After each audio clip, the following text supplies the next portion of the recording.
ఇప్పుడు ఎక్కడ మనం కెనాల్స్ కొద్ది కొంచెం ఏర్పాటు చేసామో అక్కడ ట్యాంక్స్ ఆల్రెడీ కొన్ని కవర్ చేస్తున్నాము. దాదాపు 2143 ట్యాంకులకు నింపగలిగినాము గత 2-3 సంవత్సరాల్లో.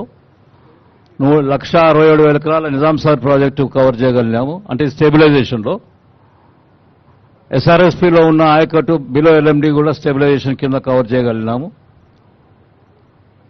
ఇదే మేజర్ స్టెబిలైజేషన్లో ఇప్పుడు వచ్చే మనకు మేజర్ కాంపోనెంట్ ఇదే ఎస్ఆర్ఎస్పీ కింద స్టేజ్ 1, స్టేజ్ 2 మరి నిజాం సాగర్ దాదాపు 17 లక్షల ఎకరాలు ప్రాజెక్ట్స్ ఆ ప్రాజెక్ట్స్ కట్టినాక కూడా దాదాపు 4-5 సంవత్సరాల నుంచి నీళ్లు వర్షాలు తక్కువ ఉన్న కాలంలో అసలు రాకపోయేది.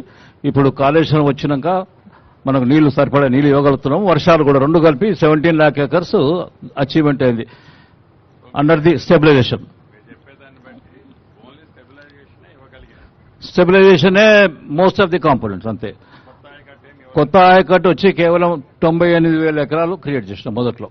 అది ఫస్ట్ లైన్. అది మన ఎల్ఎండి నుంచి సిద్దిపేట మధ్యలో first packages 10-11 packages beginning packages. ఇప్పుడు అక్కడ డిస్ట్రిబ్యూటివ్ వర్క్స్ నడుస్తున్నాయి.